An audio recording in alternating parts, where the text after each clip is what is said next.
신앙생활을 잘 한다는 것은 기적을 체험하거나 자기 열심을 불태우는 일이 아니랍니다. 하느님께 신뢰를 두고 지금 나의 삶을 기쁘게 행복하게 참되게 굳세게 살아가는 것이랍니다. 하느님의 말씀을 듣고 하느님께 기도하는 일이 필요합니다. 하느님께서 얼마나 우리 가까이에서 우리를 사랑하시고 함께 하시는가를 깨닫게 된답니다.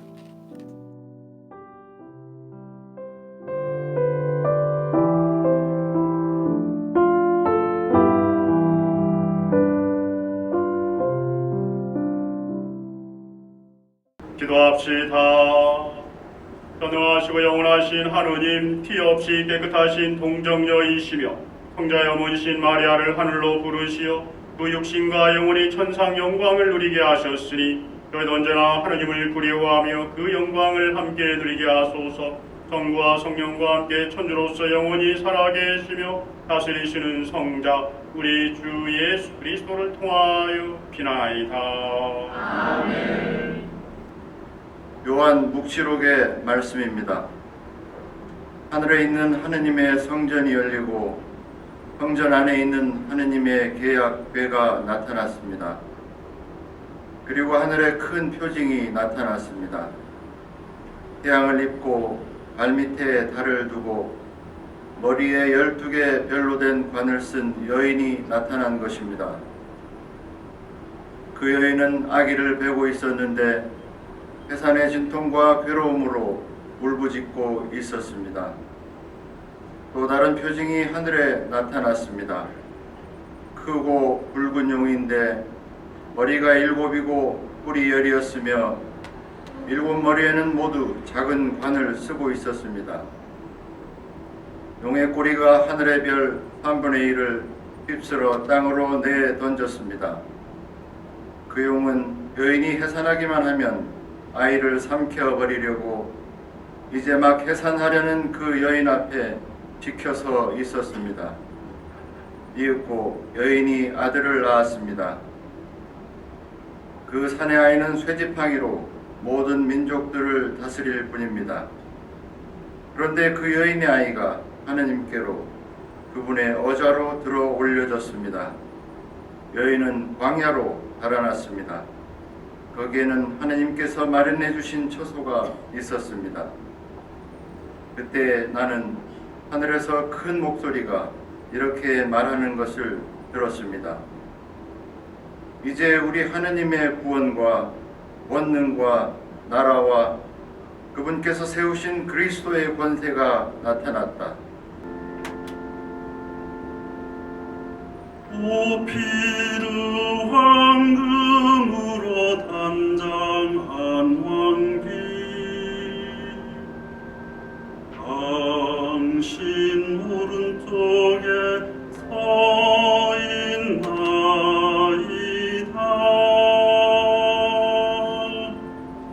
오피르 황금으로 단장한 왕비 당신 오른쪽에 서 있나이다.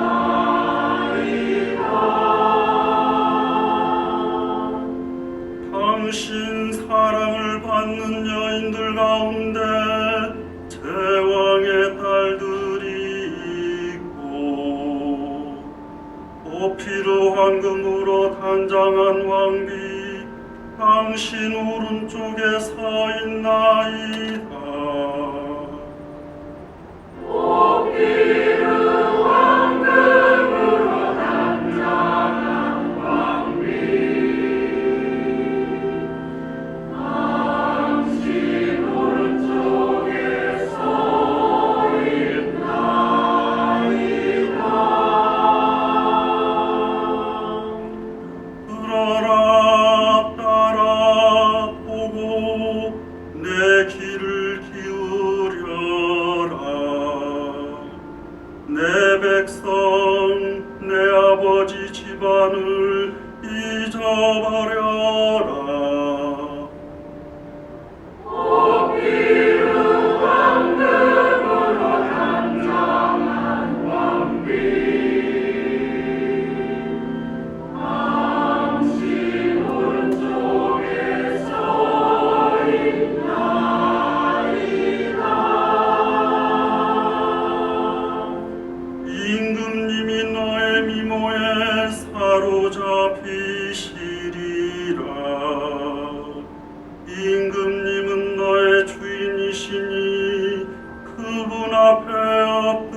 들어라.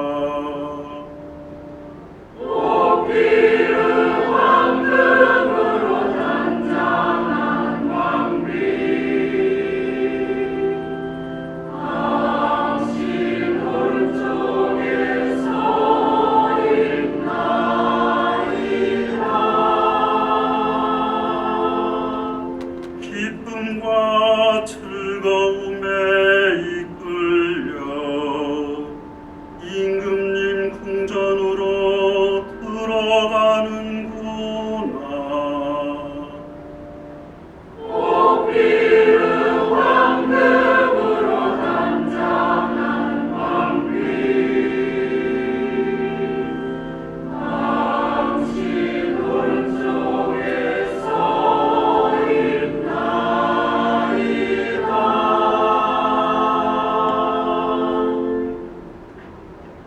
사도 바오로의 코린토 1서 말씀입니다. 형제 여러분, 그리스도께서는 죽은 이들 가운데에서 되살아나셨습니다. 죽은 이들의 만물이 되셨습니다. 죽음이 한 사람을 통하여 왔으므로 부활도 한 사람을 통하여 온 것입니다. 아담 안에서 모든 사람이 죽는 것과 같이 그리스도 안에서 모든 사람이 살아날 것입니다. 그러나 각각 차례가 있습니다. 만물은 그리스도이십니다. 그 다음은 그리스도께서 재림하실 때 그분께 속한 이들입니다. 그러고는 종말입니다. 그때에 그리스도께서는 모든 권세와 모든 권력과 권능을 파멸시키시고 나서 나라를 하느님 아버지께 넘겨드리실 것입니다. 하느님께서 모든 원수를 그리스도의 발 아래 잡아다 놓으실 때까지는 그리스도께서 다스리셔야 합니다. 마지막으로 파멸되어야 하는 원수는 죽음입니다. 사실 하느님께서는 모든 것을 그의 발 아래 굴복시키셨습니다. 루카가 전한 거룩한 복음입니다. 그 무렵 마리아는 길을 떠나 서둘러 유다 산악 지방에 있는 한 고을로 갔다. 그리고 스가랴의 집에 들어가 엘리사벳에게 인사하였다. 엘리사벳이 마리아의 인사말을 들을 때 그의 태 안에서 아기가 뛰놀았다. 엘리사벳은 성령으로 가득 차 큰 소리로 외쳤다. 당신은 여인들 가운데에서 가장 복되시며 당신 태중의 아기도 복되십니다.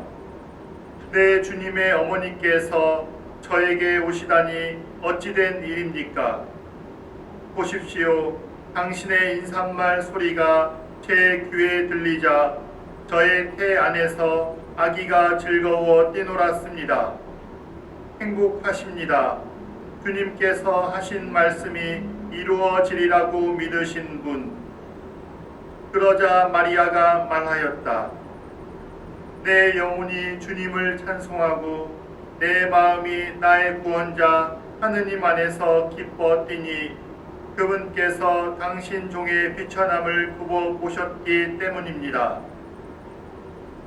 이제부터 과연 모든 세대가 나를 행복하다 하리니 전능하신 분께서 나에게 큰 일을 하셨기 때문입니다. 그분의 이름은 거룩하고 그분의 자비는 대대로 당신을 경외하는 이들에게 미칩니다. 그분께서는 당신 팔로 권능을 떨치시어 마음속 생각이 교만한 자들을 흩으셨습니다. 통치자들을 왕좌에서 끌어내리시고 비천한 이들을 들어 높이셨으며 굶주린 이들을 좋은 곳으로 배불리시고 부유한 자들을 빈손으로 내치셨습니다. 당신의 자비를 기억하시어 당신 종 이스라엘을 거두어 주셨으니 우리 조상들에게 말씀하신 대로 그 자비가 아브라함과 그 후손에게 영원히 미칠 것입니다. 마리아는 석 달가량 엘리사벳과 함께 지내다가 자기 집으로 돌아갔다.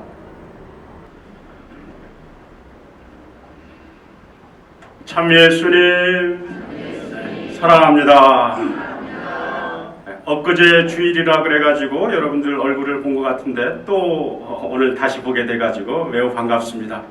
또 이제 며칠 있다가 또 주일이라 그래가지고 또 참 여러분들도 대단하십니다.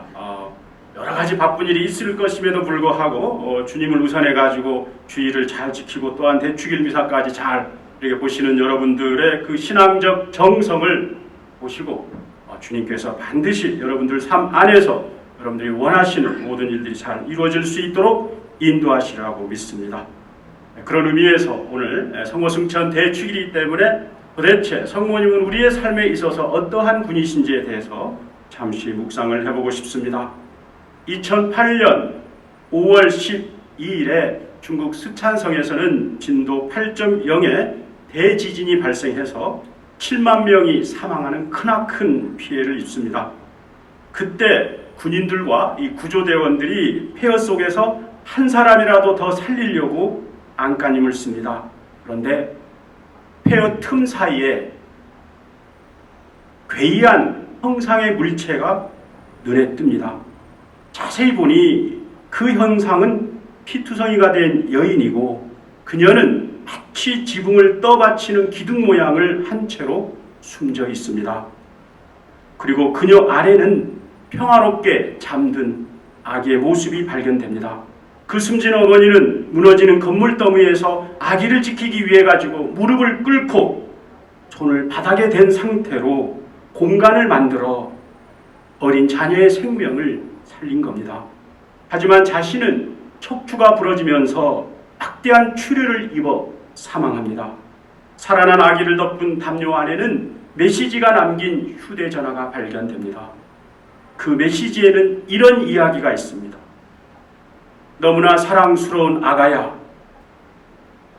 만약 내가 살게 된다면 이것만은 기억해 두거라. 엄마는 너를 사랑한단다. 이런 자녀를 향한 지극한 모성이 우리 어머니이신 성모님의 마음입니다. 형제자매 여러분, 성모님께서는 누구이십니까? 성모님께서는 아들 예수님을 위해서 자신의 모든 것을 바친 사랑과 위로의 어머니이십니다. 사실 예수님의 탄생은 성모님의 순종과 희생의 결과이고 예수님의 공생활은 어떻습니까? 예수님의 공생활은 성모님의 겸손과 헌신으로 빛났습니다. 그리고 예수님의 순환과 죽음은 어떻습니까? 예수님의 순환과 죽음 역시 성모님의 위로와 희생으로 완성됩니다. 이처럼 예수님의 구원 사업은 시작점에서 마침점에 이르기까지 아들 예수님을 향한 성모님의 사랑이 고스란히 녹아 있습니다. 이런 성모님의 숭고한 모성을 알기에 예수님께서는 돌아가시기 전에 당신이 가장 사랑하시는 제자 요한에게 이렇게 이야기합니다. 이분이 내 어머니이시다 라고 인류의 어머니로 우리에게 어머니로 삼도록 하십니다. 이로써 성모님은 오늘 복음에서 엘리사벳이 고백한 것처럼 여인 중에 가장 복되신 주님의 어머니이고 우리의 어머니로 다가오십니다. 2000년이 지난 지금도 변함이 없습니다. 어머니이신 성모님께서는 우리의 삶 깊숙이 함께 하시며 매일 매순간 사랑과 위로로 우리에게 다가오십니다. 형제자매 여러분, 때로는 직접적인 당신의 모습을 드러내기도 합니다. 세계 곳곳에서 얼마나 많이 성모님이 발현하십니까? 우리가 알고 있는 것마다 파티마, 루르드, 바네, 바랭, 그리고 멕시코의 가달루페, 그리고 이번에 우리가 성지순례 갔다 왔던 베트남의 짜키루와 그리고 라방 성지 이르기까지 성모님께서는 직접 발현하십니다. 왜 발현하실까요? 온갖 어려움과 고통에 겪고 있는 아파하는 당신의 자녀들을 사랑하기 위해서 그리고 기쁜 위로를 주기 위해서 발현하신 겁니다. 알다시피 저는 며칠 전 베트남 중부에 있는 항구도시 다낭에 성지순례를 갔다 왔습니다. 다낭에서 서남쪽으로 40km를 가다 보면 한적한 마을 어귀에 성당이 하나 보입니다. 지금부터 125년인 1885년 9월에 성모님께서 그곳 성당에 발현하십니다. 당시 베트남은 탐리왕이 프랑스와의 충돌을 빌미로 가지고 공공연히 그리스도교 신자들을 박해합니다. 그리고 그곳 신자들을 적으로 삼아가지고 그곳에 있는 신자들을 체포하기 위해 가지고 대규모 군사를 그 마을로 보냅니다. 신자들은 너무도 무섭고 너무도 두려워가지고 하나같이 이를 피해가지고 성당으로 몰려듭니다. 바로 그때 성당 지붕에 하얀 옷을 입은 성모님께서 발현하십니다. 군사들은 성당을 하여 폭탄을 날리고 총과 화살을 쏘아댑니다. 하지만 성모님께서 이를 막아 신자들을 보호합니다. 그리고 그 결과 신자 중에 단 한 사람의 희생자도 없이 모두가 다 살아납니다. 그리고 군사들 역시 물리칩니다. 사흘간 발현한 성모님은 정작 성당 안에 있는 신자들에겐 보이지 않습니다. 하지만 어떻습니까? 바깥에 있는 주민들에게 고스란히 성모님의 모습이 드러납니다. 그리고 군사들이 물러난 다음에 바깥에 있는 주민들에게 신자들에게 알립니다. 그리고 이 사실은 당시 프랑스인 사제, 부리의 사제가 프랑스 교회에 보고하면서 세상에 알려지게 됩니다. 그리고 어떻습니까? 그곳 마을에 있는 사람들은 그때 이를 입에서 입으로 전하면서 거기에 있는 모든 사람들이 다 신자가 되고 지금은 신앙촌이 되어 있습니다. 그때 성모님께서 발현하시고 난 다음에 사람들에게 하신 말씀이 있습니다. 걱정 말아라. 사랑하는 아들, 딸들아. 엄마가 너희를 보호하고 있다. 저는 이 말을 제 삶의 모토로 삼고자 합니다. 아무리 어렵고 힘든 일이 있다 하더라도 성모님께서 우리를 지켜주시고 돌봐주신다라고 하는 믿음을 갖고 엄마가 보호해주고 있다 라고 하는 이 말을 모토로 삼고자 합니다. 우리 역시 마찬가지입니다. 어렵고 힘든 일을 위해서라고 하면 시대와 공간을 초월하여 언제나 우리의 보호자요 위로로 다가오시는 어머니이신 성모님을 느끼면서 어렵고 힘든 가운데도 담대히 살아가도록 합시다. 성모님은 우리의 어머니로서 언제나 우리를 지켜주시고 돌봐주시고 보호해 주십니다. 그리고 또한 우리의 영혼의 중개자로서 마지막 순간 우리로 하여금 구원의 길로 인도해 주십니다. 그러므로 형제 자매 여러분, 성천 대축일을 맞은 오늘 성모님의 자비를 믿고 매 순간 어렵고 힘들 때마다 성모님께 의지하도록 합시다. 그리고 성모님께서 우리에게 위로와 힘을 주실 것입니다. 그로 말미암아 우리의 삶은 더욱 깊어지고 주님과 온전히 일치를 이룰 수 있는 참된 신앙인의 삶을 살아갈 수 있게 될 것입니다. 이러한 신앙인의 삶을 살아가겠다 다짐하고 성모님과 일치할 수 있는 우리 신앙인들의 삶들을 힘있게 살아갈 수 있도록 합시다. 잠시 보고 말씀을 묵상하겠습니다.